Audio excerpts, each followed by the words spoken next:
Bonjour à tous, j'espère que vous allez bien. Je suis ravie de vous retrouver aujourd'hui. Cette vidéo s'adresse à vous. Si vous êtes Gémeaux, si vous êtes ascendant Gémeaux ou si vous avez votre signe lunaire en Gémeaux, quel que soit votre signe solaire. Allez, on y va. On commence par la tendance énergie dominante, le 4 de bâton.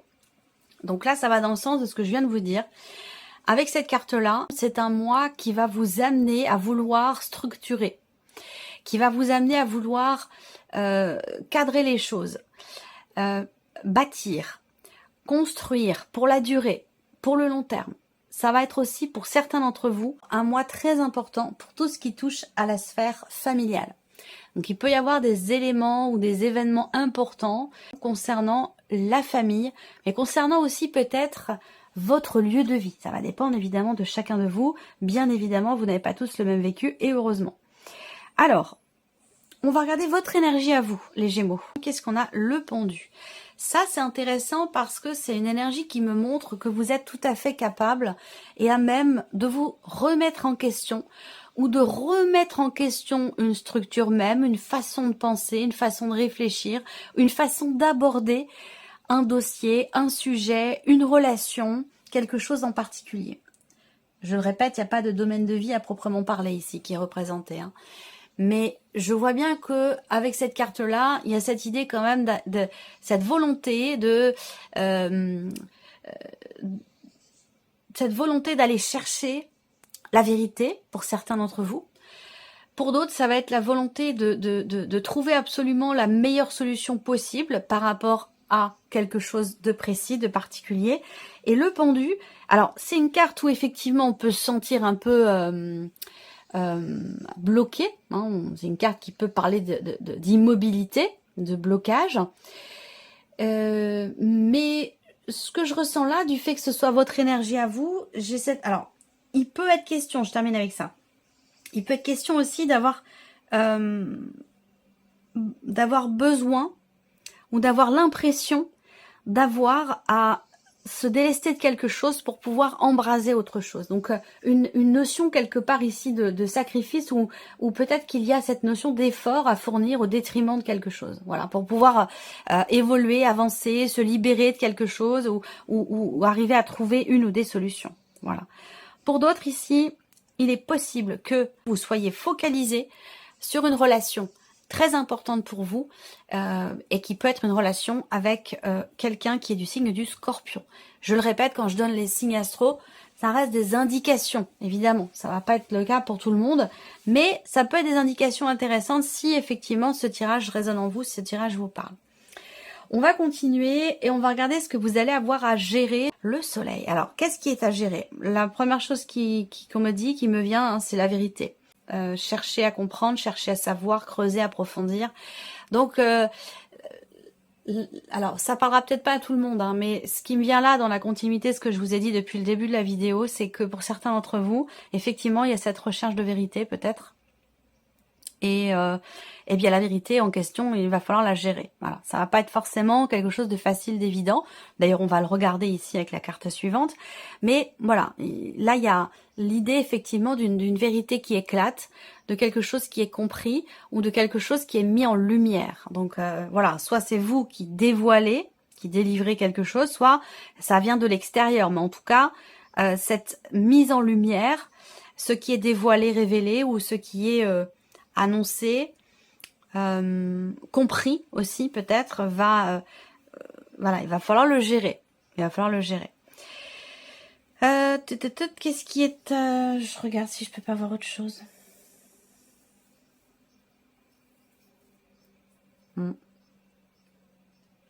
Il peut y avoir cette idée aussi là pour certains, dans ce qui est à gérer, c'est de prendre son mal en patience et d'arriver à s'adapter aux situations, aux personnes, aux énergies, pour pouvoir aller au bout de quelque chose. Comme si vous n'y étiez pas encore tout à fait, mais vraiment, vous l'avez au bout des doigts, cette réussite, cette victoire, ce succès, mais pas encore tout à fait. Donc voilà, il y a comme ça, il est question de gérer en fait peut-être l'empressement, d'avoir à accepter aussi peut-être de laisser derrière soi certaines choses pour pouvoir avancer et atteindre ce succès que vous attendez peut-être.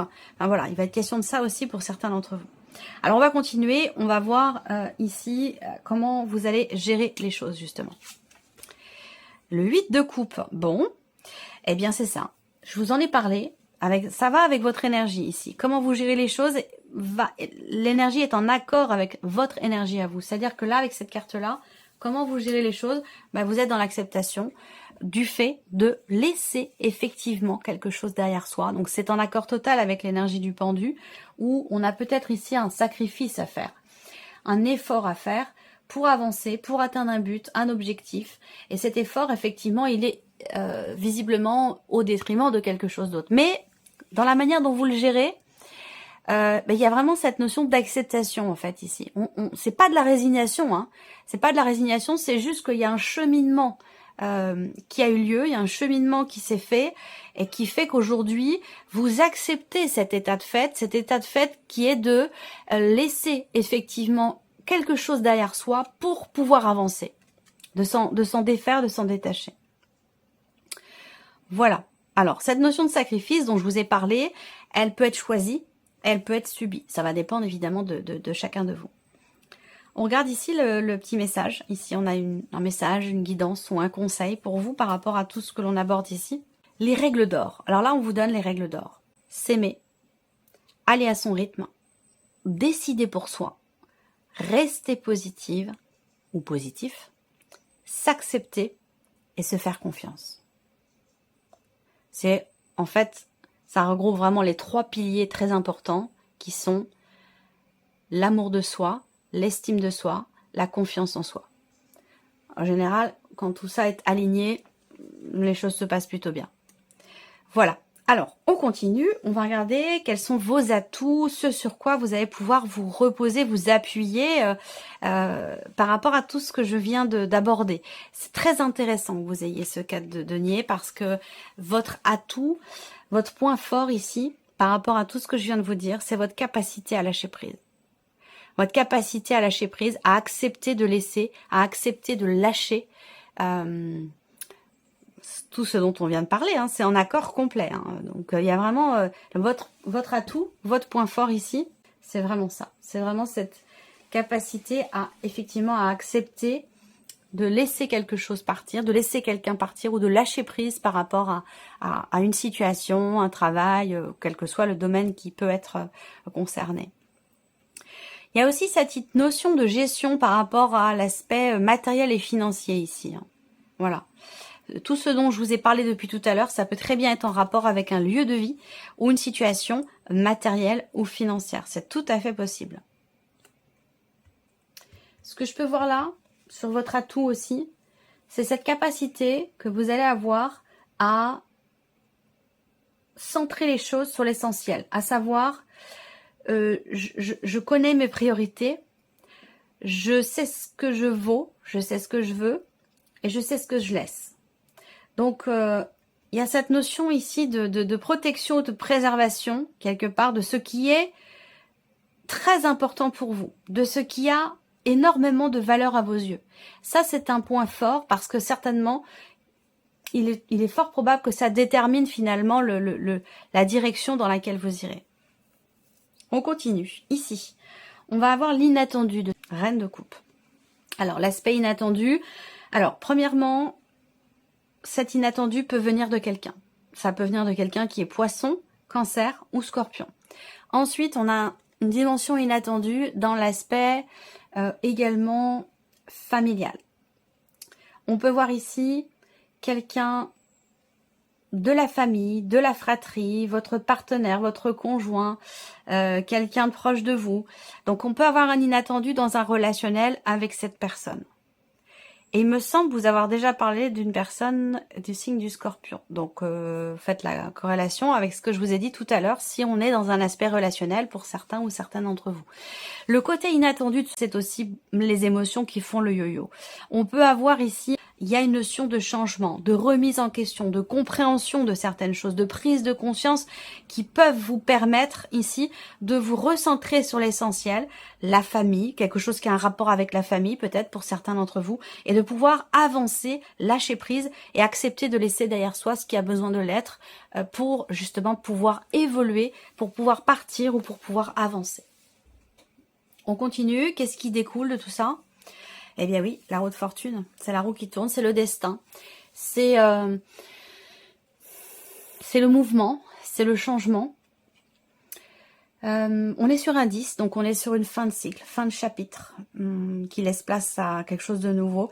C'est étonnant parce que j'ai l'impression de l'avoir eu quand même pour pas mal de signes, cette énergie-là, cette énergie de fin de cycle, début d'un autre, cette notion de mouvement, de mutation, de transformation qu'on a ici. Donc là, ce qui découle de tout ce que je viens de vous dire, et peut-être aussi d'une perturbation émotionnelle ou d'un événement important avec quelqu'un qui est d'un signe d'eau, eh bien ce qui en découle, ça va être avec la roue de fortune, effectivement un mouvement, un départ, quelque chose de nouveau, la fin d'un cycle qui va évidemment laisser place à quelque chose de différent et bien sûr à quelque chose de nouveau.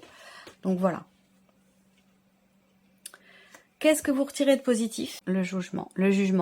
L'idée de se dire, ça c'est intéressant, parce qu'avec cette carte-là, ce que vous en retirez de positif, c'est que il y a cette...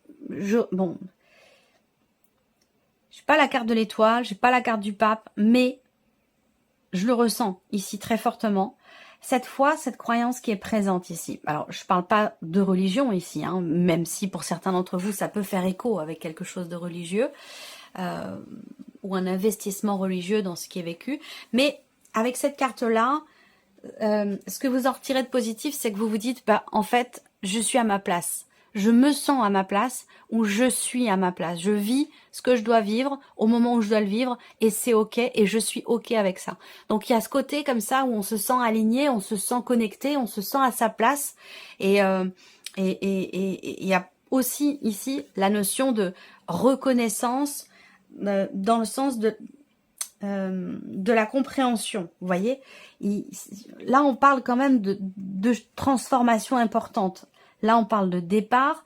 Là, on parle de changement, de mouvement. Ici, on parle de transformation, de renaissance. Donc, on est quand même ici dans un mois extrêmement important. Si je regarde, vous avez ici 4 arcanes majeures ici sur les 8. Donc, la moitié, c'est quand même important. Donc, c'est un mois déterminant pour vous. C'est un mois extrêmement important dans lequel vous vous sentez peut-être à certains moments un petit peu à l'étroit.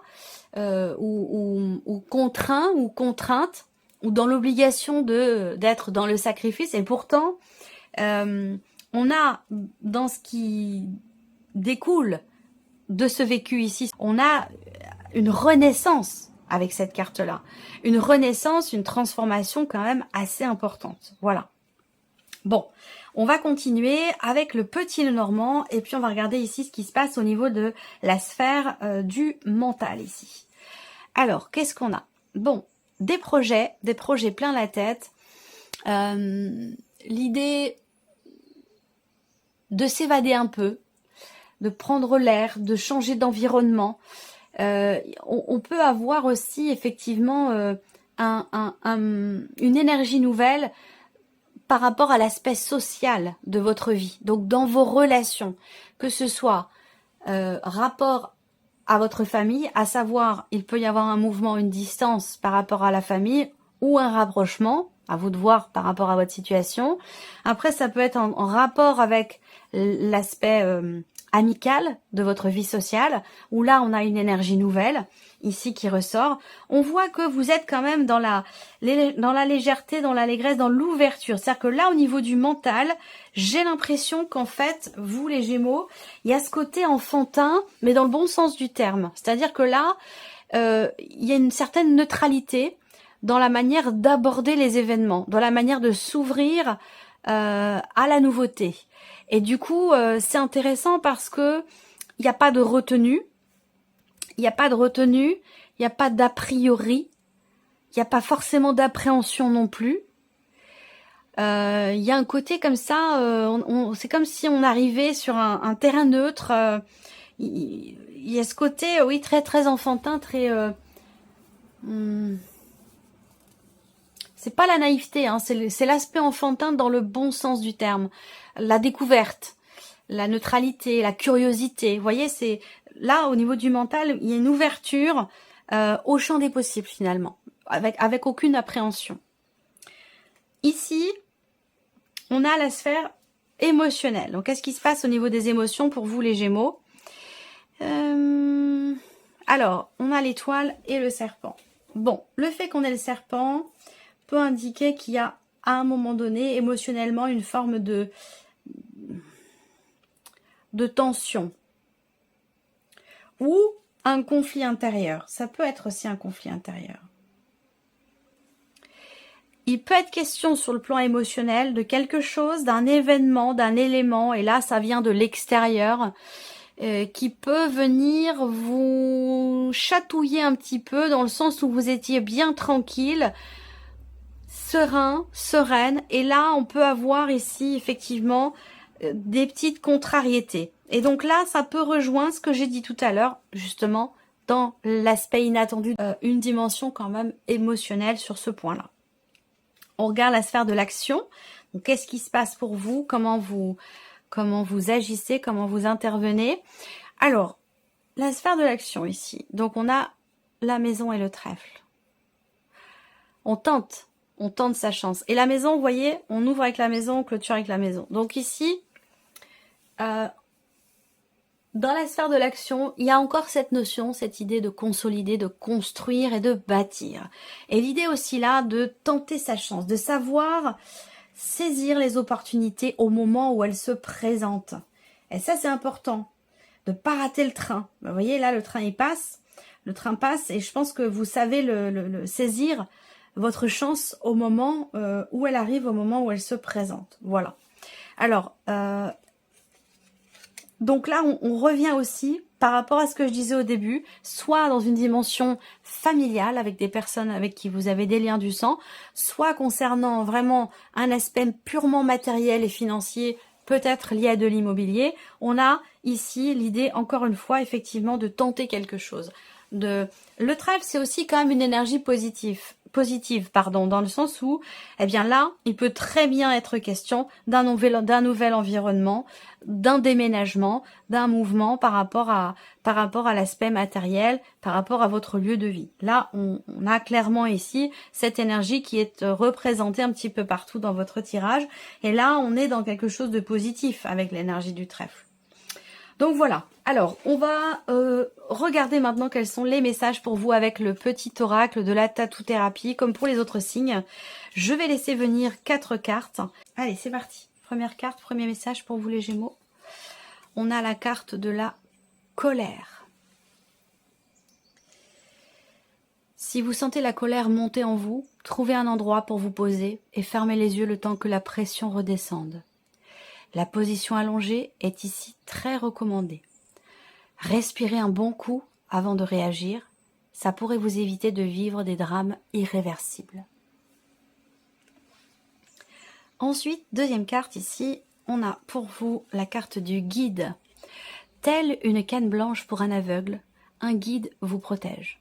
Grâce à lui, vous parviendrez à éviter tous les dangers. Vous verrez toutes les manigances et les mauvaises rencontres arriver de loin, avec le meilleur moyen de vous en prémunir. Vous serez aidé par le ciel pour dissiper toutes les sources négatives autour de vous. Donc là, vous êtes guidé, accompagné, soutenu. Troisième carte, troisième message, et là, vous en avez 2. Alors, on a la carte de la fidélité.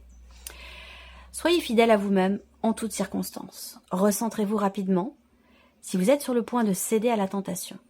Faites attention aux propositions douteuses, contraires à vos valeurs. Elles ne sont que de la poudre de perlimpinpin. Si vous arrivez à garder les pieds sur terre, tout ira bien. Et la deuxième carte pour vous, c'est la carte des valeurs. Prenez garde à ne pas juger les gens ou leurs actions. L'interprétation de vos jugements de valeur et de vos comparaisons pourrait, si vous n'êtes pas assez vigilant, vous faire regretter certaines de vos réactions à chaud. Contentez-vous de rester juste et à votre place. Et le dernier message ici, quatrième carte, vous avez le yin et le yang.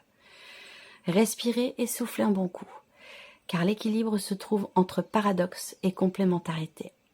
Vous devez simplement apprécier votre vie avec tous ses aléas et telle qu'elle se présente à vous. Vous retrouverez bientôt un juste équilibre dans votre quotidien. Voilà pour vous, mes chers Gémeaux. J'espère que cette vidéo vous a plu. J'espère que ce tirage résonne en vous en tout cas. Et puis, bien entendu, on se retrouve très bientôt pour les prochaines vidéos. Au revoir.